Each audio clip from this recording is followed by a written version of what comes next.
Syllabus එක cover කරන්න යන්න එපා. මම මේ සිටුේෂන් එකේ හිටියා නම් මං කරන්නේ මේක හිතන්න එපා. හරිද?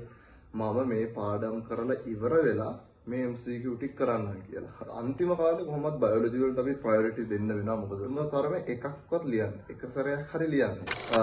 ගොඩක් කාලෙකින් ඔයගොල්ලන්ට වීඩියෝ එකක් ගේන්නේ এডুকেෂනල් වීඩියෝ එකක්. අපිට වැකේෂන් හින්දා මම ඩිසයිඩ් කරා මේ වීඩියෝ එකේ ඉන්න කියලා. වැඩි කතා කරන්නේ නැතුව අපි යමු කෙලිම වීඩියෝ එකට. මොකද මේ කාලේ ගොඩක් ටයිම් කියන එක සීමාකාරී සාධකයක් හින්දා. මේ වීඩියෝ එකේ මම ප්‍රධාන වශයෙන්ම ફોකස් කරන්නේ අපිට තව මාසයක් වගේ තියෙන්නේ රෆ්ලි දල වශයෙන් මාසයක් වගේ තියෙන්නේ A level exam එකට. ඒකට බයොලොජි වලට ඔයාලා කොහොමද A level වලදී ලෑස්ති වෙන්න ඕනේ කියලා මම ගොඩක් මේකෙදී ප්‍රයොරිටයිස් කරන්නේ. සාමාන්‍යයෙන් ඔයා මේ වෙද්දි හොඳට වැඩ කරලා නැති වෙන්න පුළුවන්. සිලබස් එක හරියට කවර් කරලා නැති වෙන්න පුළුවන්. කවර් කරත් මේ වෙද්දි සිලබස් එක හරියට මතක නැති වෙන්න පුළුවන්. යම් තාක් ස්ට්‍රගල් කරන කෙනෙක්ට මේ මාසේ උපරිම විදිහට ප්‍රොඩක්ටිව් විදිහට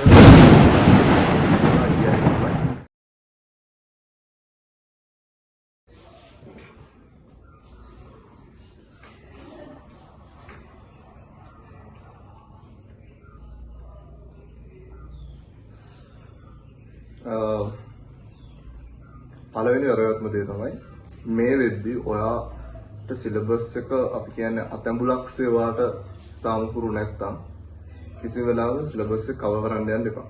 හරිද? මේ මාසේ ඔයා පුළුවන් තරම් එක්සෑම් බේස් විදිහට යන්න. වැඩිපුරම ලකුණු ස්කෝර් කරන්නේ යම් පාඩමක් වේද ඒ පාඩමට ඔයාගේ ප්‍රයොරිටි එක දෙන්න ඕනේ. මම කියන්නේ ප්‍රධාන වශයෙන්ම මේ කාලෙදී හිතන්න ඔයාලට දැන් 8 වෙනි පාඩම සුද්ධ ජීව විද්‍යාව පාරිසරික ව්‍යවහාරික නම් වැඩි අපි බාර දෙන එක නෙමෙයි. මේ වගේ පාඩම් ඔයාලට දැන් හරියටම ෂුවර් නැහැ. හැබැයි ඔයාලට කලින් පාඩම් සත්‍ය ශාකය වගේ පාඩමුත් ඔයාලට දැන් හොඳටම ඒ කියන්නේ හොඳටම ඔයාලට ඒක පදම් වෙලා නැහැ. යම් කිසි මට්ටමකට ඒ ටික පුළුවන්. ඒතොර මේ කාලේ මම කියන්නේ ඔයාලා වැඩිපුර බර දෙන්න දෙවෙනි පාඩමටයි හතරවෙනි පාඩමටයි පස්වෙනි පාඩමටයි. කියන්නේ ජීවයේ රසායනික සහ සෛලීය වදනම ශාකය සත්වය. මොකද ඔය පාඩම් තුනෙන් MCQ බහුතර වෙනවා. SCQ වෙනවා. එසේ වෙනවා. හරි සමහර වෙලාවට ඕවා AB කියලා වෙන පාඩම් එක්ක මේවා කරන්න පුළුවන්. නමුත් ඔය පාඩම් තුනෙන් ඔයාලට සැලකිය යුතු ලකුණු ප්‍රමාණයක් ගන්න පුළුවන් හොඳටම කරොත්. මොකද ඔය පාඩම් තුනෙන් එන ඕන එකකට ඔයාලට ෂුවර් පිට උත්තර දෙන්න පුළුවන් කියන්නේ ඔයා සෑහෙන සැලකිය යුතු කන්සිඩරබල් මට්ටමක ඔයා ඉන්නවා. හරිද? ඔයා සමහර විට දැන් සිලබස් එක සැරයක් ටච් කරලා වගේ නම් ඉතාලම පොඩි කාලවල තියාගන්න ඔය පොඩි පාඩම් ටික රිවයිස් කරන්න. ශුද්ධ ජීව විද්‍යාවට පොඩි දවස් දෙකක් වගේ ඒක වැදගත් ටික බලාගෙන යන්න. දැන් සති 4ක් තියෙනවා නම් දැන් පළවෙනි සති දෙකක් වගේ සත්‍යයට තියාගෙන එක සතිය ශාකයට තියාගෙන අනිත් සතිය දෙවෙනි පාඩමට තියාගත්තොත් රෆ්ලි ඒ සතියක් කියන්නේ නැහැ සාමාන්‍ය රිවයිස් කරන්න අපි දෙවෙනි පාඩම වගේ ගත්තොත්. මොකද ඒක හැමෝටම පුළුවන් පාඩමනේ. ඒතර ඒ පාඩමේ ඉතුරු වෙන විදිහට අනිත් පාඩම් වලට පුළුවන් ඒකට ඔබවන්න. හරිද? හැබැයි අර පාඩම් වල අනිවාර්යෙන් ඔයාගේ පාරටයිස්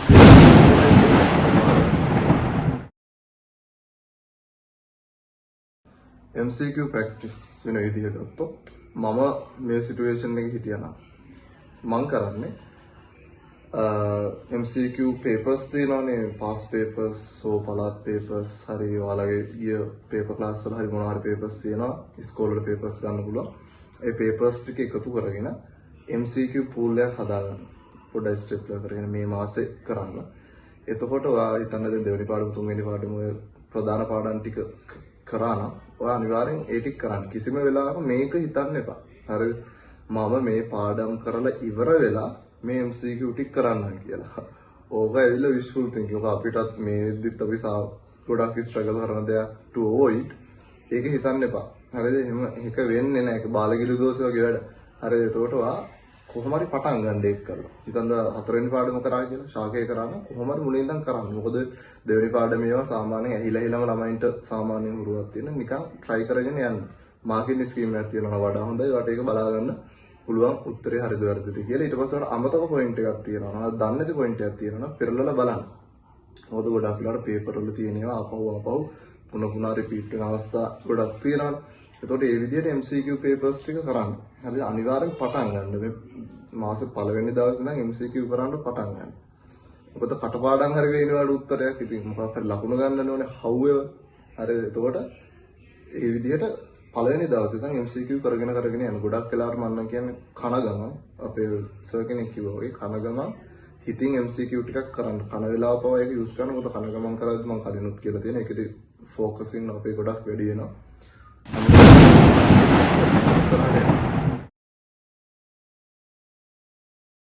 රචනා ප්‍රශ්න ලියද්දී මම කලින් වීඩියෝ එකක් දාලා තියෙනවා රචනා පොතක් මේන්ටේන් කරන්න කියලා. ඔයා මේ වෙද්දී පොත මේන්ටේන් කරලා නැත්නම් දැන් පොතක් හදන්න යන්න එපා.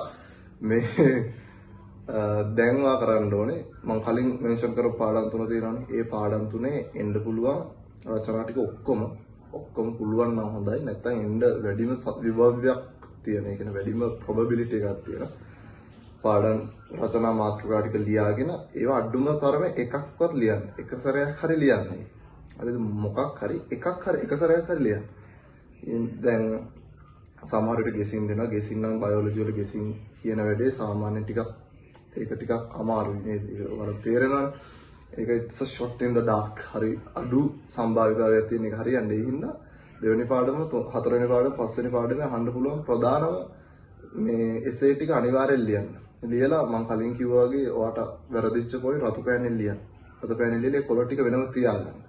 ලියාගෙන ඊට පස්සේ ඔයාට විභාගයට ලඟ වෙද්දී ඔයාට පුළුවන් ආපහු ඒ රතු පාටින් ලියපු ටික බලාගන්න. මොකද ඒ රතු පාටින් ලියලා තියෙන්නේ ඔයාට අමතක වෙන දේවල් වලින්. හරි. එතකොට දැන් දවස් 30ක් තියෙනවා නම් ඔයා එක දවසක පුළුවන් නම් රචනා ප්‍රශ්න 3ක් 4ක් වගේ ලියුවොත් වඩා හොඳයි. මම නම් සාමාන්‍යයෙන් එක්සෑම් ලඟ වෙලා කරේ උදේ නැගිට ගමන් එකයි නිදා ගන්න කලින් එකයි මැද්දේ කෑවට පස්සේ ලන්ච් එකෙන් පස්සේ වගේ එහෙම තමයි ලියුවේ. 3ක් 4ක් දෙකකට වඩා අනිවාර්යයෙන් ලියන්න ඕනේ.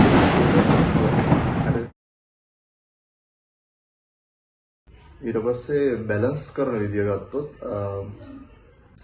මේක අන්තිම කාලේ කොහොමද බයෝලොජි වලට අපි ප්‍රයොරිටි දෙන්න වෙනවා. මොකද අන්තිම හිතන්න දැන් විභාගයට සතියක් හෝ සති දෙකක් කලින් වගේ අපි වැඩිපුර බර දෙන්නේ බයෝලොජි වලට. නමුත් තව මාසයක් තියෙන නිසා මේ කාලේ ෆිසික්ස් වලට අමාරු වෙන ෆිසික්ස් වල ටිකක් බර දෙන්න. කෙමිස්ට්‍රි අමාරු වෙන කෙමිස්ට්‍රි වල ටිකක් බර දෙන්න. බයෝලොජිත් ඒහා සමාන වගේ තියාගෙන යනවා. මොකද බයෝලොජි වල කන්ටෙන්ට් එක වැඩි. එතකොට වැඩිපුර මේක මතක තියාගන්න ඕනේ සහ බයෝලොජි පේපර්ස් මම දන්න තරමින් එන්න ටිකක් අමාරු වෙනවා. මට හිතන විදිහට පේපර් රටා වෙනස් වෙනවා. which මම කැමතියි ඒ වැඩේට. නමුත් මේ වෙලාවේදී ඔයාලා ඒකටත් ලෑස්ති වෙන්න ඕනේ. ඒ හින්දා හොඳට සබ්ජෙක්ට් තුන බැලන්ස් කරන්න එකක් විතරක් දවසකට කරන්න යන්න එපා. අනිවාර්යෙන් මම නම් සාමාන්‍යයෙන් රෆ්ලි පැය 6 වගේ බෙදාගත්තා. පැය 6ක් කරන්න බෑ. ඒක විශේෂ කොහොමත්. නමුත් පැය 6 වගේ බෙදාගත්තා. ඒ 6 උරුණාට පස්සේ ආයේ මම හොඳට වැඩ කරා හෝ නැතා ආය අනෙක් සබ්ජෙක්ට් එකට යනවා. හරිද? ආයේ මේක අයියෝ මේක අද මම වැඩ කරා අඩුයිනේ බයෝ. තව පැයක් කොහොම හරි කරනවා කියලා ඉන්න එපා. ඒක අතහැරලා දාලා අනිකට move on වෙන්න. නැත්තම් ඒක time table එකම අනිත් පැත්ත ගහන්න. එතකොට අන්තිම වශයෙන් මට කියන්න තියෙන්නේ මේකයි. දැන් මාසෙයි තියෙනවා හරියට වැඩ කරා හෝ නැතත් මේ මාසෙවා පුළුවන් තරම් ප්‍රොඩක්ටිව් විදිහට වැඩ කරන්න ඕනේ. ඒකෙන් සැලකිය යුතු වෙනසක් තියෙනවා. ඒ ලෙවල් කරන ඕනේ කරපු මෙඩිකල් ෆැකල්ටි හරි ඉන්ජිනියර් ෆැකල්ටි හරි ගිය ඕන කෙනෙක් කියයි අන්තිම මාසයේ වැඩ කරන විදිහ සෑහෙන්න බලපානවා මේ ඔයාගේ ෆයිනල් A level රිසල්ට් එක.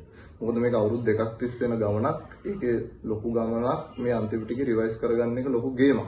හොඳට වැඩ කරපු කට්ටිය පවා මේ අන්තිම මාසේ හරියට ඵලදායීව ගත කරන්න නැති නිසා කෙලවෙන අවස්ථා ගොඩක් තියෙනවා. ඒ හින්දා ඔයාලා වැටෙන්න එපා.